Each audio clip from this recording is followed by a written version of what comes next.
우리는 인생을 살면서 직장에서, 가정에서, 심지어 온라인에서도 크고 작은 다툼을 겪게 됩니다. 많은 사람들이 인간관계에서 갈등은 피할 수 없는 것이라고 믿지만, 갈등이 한번 일어나면 우리의 정신을 피폐하게 만들지요. 하지만 그거 아시나요? 싸우지 않고도 이길 수 있는 간단한 방법이 있습니다. 오늘은 갈등을 피하면서도 원하는 결과를 얻는 방법에 대해 이야기해 보겠습니다. 또한 수많은 현인들 중 한 명인 목자가 전한 싸우지 않고 상대를 이기는 기술도 함께 살펴볼 예정입니다.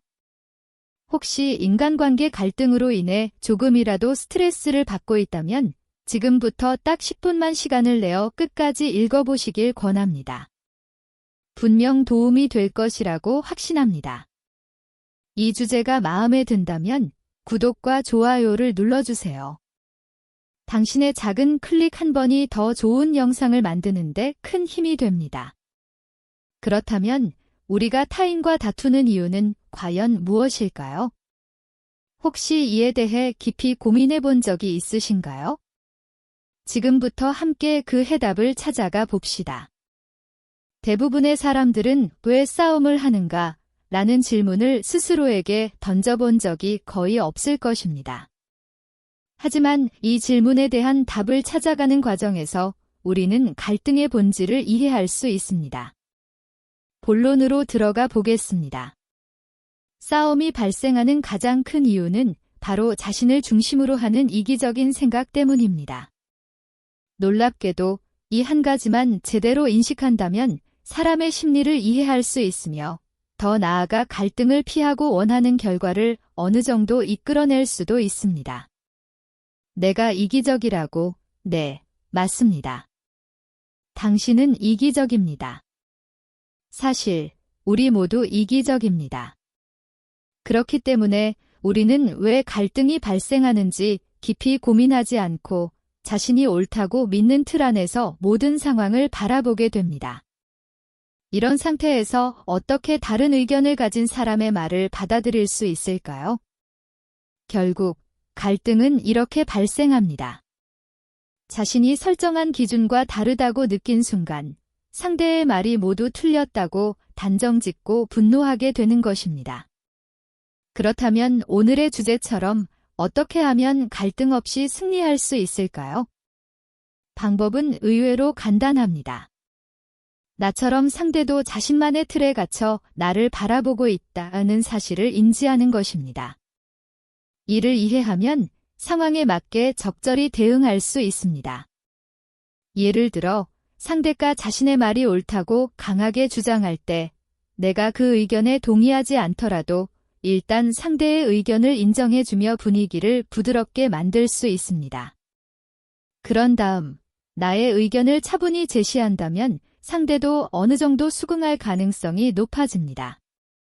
여기서 말하는 싸워서 이긴다는 것은 단순히 언쟁에서 이기는 것을 의미하지 않습니다. 흥분해서 심한 말을 하거나 상대의 약점이나 콤플렉스를 들춰내 지적한다고 해서 얻을 것은 없습니다.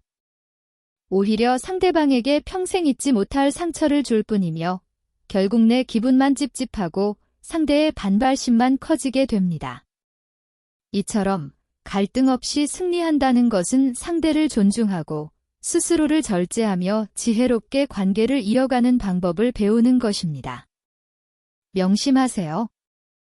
진정한 승리는 타인을 누르는 것이 아니라 서로가 더 나은 관계를 만들어가는 과정에서 얻어지는 것입니다.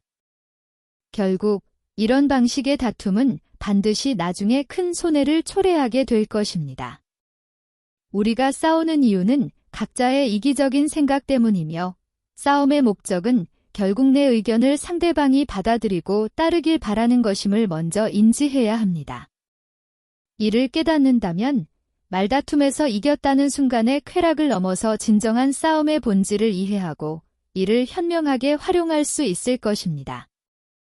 이와 같은 심리적 접근법은 일상생활뿐만 아니라 모든 인간관계에서도 유용하게 쓰일 수 있는 중요한 전략입니다. 많은 사람들은 모두 다르다고 생각할 수 있지만 사실 인간은 본질적으로 비슷합니다. 누구나 자신이 최고라고 생각하고 자신의 의견이 옳다고 믿는 성향을 가지고 있기 때문입니다. 유대인의 격언에도 이를 설명하는 글이 있습니다. 모든 물줄기를 막아버리면 압력은 더욱 강해진다. 필요한 양만큼 둑을 형성하면 물은 그 부분을 우회하여 흘러내린다. 모든 문제를 싸움으로 해결하려고 하면 상대는 더 강한 적이 되어 맞서온다. 그러나 자신의 자세를 확고히 하고 능력을 키우면 상대는 우리를 가볍게 여기지 못하거나 피하게 된다. 싸움 없이도 나의 길을 막는 요소들을 제거하는 지혜가 필요하다. 정면 승부를 고집하기보다는 자신을 성장시키고 다름을 인정하는 태도가 중요합니다. 어둠과 싸우기보다는 빛을 더 밝히는 것이 어둠을 자연스럽게 물리치는 방법이듯 갈등 상황에서도 대립하기보다는 서로의 차이를 받아들이는 지혜가 필요합니다. 우리는 때때로 고전적인 명언들이 고리타분하거나 시대착오적이라고 생각할 수도 있습니다. 하지만 인간의 본성은 쉽게 변하지 않으며 사회의 기본 원리 또한 크게 바뀌지 않습니다. 이럴 때 현인의 지혜에 귀를 기울이는 것은 우리의 삶에 큰 도움이 될 수 있습니다. 여기 2500여 년 전 싸우지 않고 승리하는 방법을 가르친 위대한 사람이 있습니다. 바로 춘추전국 시대의 철학자 묵자입니다. 묵자는 보편적인 사랑과 겸손을 기본 사상으로 삼았던 철학자로 본래 공자의 가르침을 따르던 유학자였습니다. 묵자는 다음과 같은 말을 남겼습니다. 묵자가 남긴 명언 중에서 다른 사람과의 싸움을 피하고 내면을 단단히 하는 것과 관련된 내용은 그의 겸해와 비공의 사상에 잘 나타납니다. 이를 요약하면 다음과 같습니다. 1. 겸손한 사람은 갈등을 피하고 스스로를 강하게 만든다. 묵자는 겸손을 강조하며 싸움을 피하고 타인의 의견을 받아들일 수 있는 열린 마음을 가져야 한다고 주장했습니다. 그는 강한 사람이 되기 위해서는 내면을 단단히 하고 자만하지 않아야 한다고 설파했습니다. 이에 싸움을 피해 스스로를 돌아보면 승리하지 않아도 이기는 것이다. 묵자는 갈등에 빠지기보다는 자신의 내면을 살피고 더 나은 방향으로 성장하는 것이 중요하다고 말했습니다. 싸움을 통해 얻는 승리는 순간적일 수 있지만 내면의 단단함은 지속적인 힘이 된다고 보았습니다. 3. 작은 물줄기를 받아들이지 않은 강은 큰 강이 될 수 없다. 이 말은 다른 사람의 의견이나 비판을 기꺼이 수용하는 태도를 통해 자신을 성장시키는 것이야말로 내면을 단단히 하는 길이라는 가르침입니다. 4. 자신을 비우는 자는 어디로든 흘러갈 수 있다. 묵자는 자아를 비우는 것이 내면을 강화하는 출발점이라고 했습니다. 지나친 자만심이나 고집은 내면의 성장을 막는 장벽이 될 뿐이라는 점을 강조했습니다. 5. 싸우지 않고 이기는 길은 빛을 밝히는 것이다. 묵자는 싸움으로 상대를 제압하기보다는 자신의 본질적인 가치를 드러내는 것이 더 중요하다고 보았습니다. 어둠을 없애는 가장 좋은 방법은 어둠과 싸우는 것이 아니라 빛을 밝히는 것이라고 말했습니다. 묵자의 이러한 사상은 인간관계와 삶의 방식에서 싸움을 피하고 자신의 내면을 강화하며 평화롭고 지혜로운 삶을 살아가는 데 중요한 지침이 될 수 있습니다. 마지막으로 묵자의 싸우지 않고 이기는 기술 7가지 중에서 5가지를 소개해 보겠습니다. 1. 무의미한 논쟁을 피하라. 말다툼이 시작되면 대부분의 사람들이 고집을 부리기 쉽습니다. 하지만 이런 논쟁에서 얻을 수 있는 것은 거의 없습니다. 그럼에도 불구하고 자존심 때문에 쉽게 포기하지 못하는 경우가 많죠. 논쟁에서 패배하면 기분이 상하고 승리하면 친구를 잃게 됩니다. 따라서 논쟁하고 싶을 때는 2가지를 꼭 기억해야 합니다.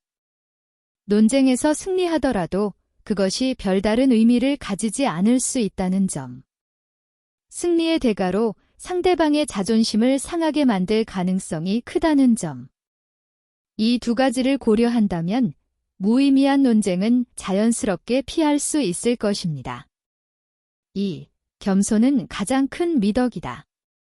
겸손한 태도로 마음을 열어야 합니다. 묵자는 이렇게 말했습니다. 양쯔강과 황하강은 작은 물줄기를 거부하지 않기에 거대한 강이 될 수 있었다. 이는 작은 비평이라도 기꺼이 받아들이는 자세가 다른 사람의 장점을 흡수해 성장하는 가장 빠른 길이라는 뜻입니다. 아무리 뛰어난 사람이라도 세상에 비하면 보잘것없는 존재일 뿐입니다. 그러니 항상 겸손한 마음으로 스스로를 성장시키는 노력이 필요합니다. 3. 비워야 채울 수 있다. 가득 차 있는 곳에는 아무것도 더 담을 수 없습니다. 지나친 자의식은 많은 고민의 시작이 됩니다. 자신을 지나치게 나로 가득 채우면 피로감에 시달리게 되고 자신과 타인 모두에게 예민하게 행동하게 됩니다. 자가 가득 찬 사람은 타인이 들어올 공간이 없습니다. 그러므로 자신을 항상 일정 부분 비워두는 여유가 필요합니다. 4. 자랑하지 말라. 겸손하지 않으면 세상에 질투를 불러일으키기 쉽습니다. 묵자는 지혜로운 사람은 스스로를 드러내지 않고 오히려 자신의 빛을 숨기며 우둔함을 보였다고 말합니다. 자랑하는 것은 자신을 위험에 노출시키는 행동입니다. 자신을 숨기고 보호하는 태도가 때로는 더 현명한 선택일 수 있습니다. 5. 소인을 피하라. 묵자는 다음과 같이 말했습니다.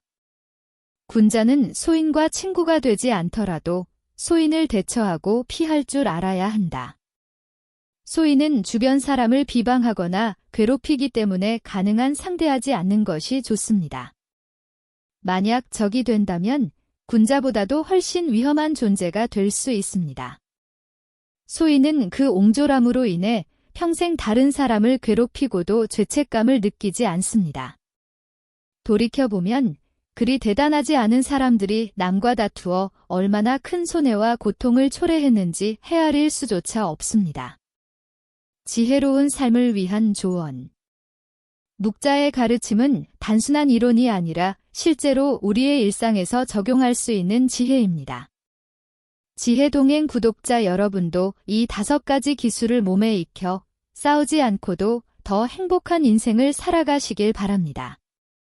끝으로 지금까지 이 글을 읽고 계신 여러분은 자신의 인생을 더 지혜롭게 보내고자 노력하는 분들일 것입니다. 그렇기에 앞으로 여러분의 삶에도 행복한 일들이 가득할 것이라 믿습니다. 구독, 좋아요, 알림 설정은 사랑입니다. 끝까지 들어주셔서 감사합니다.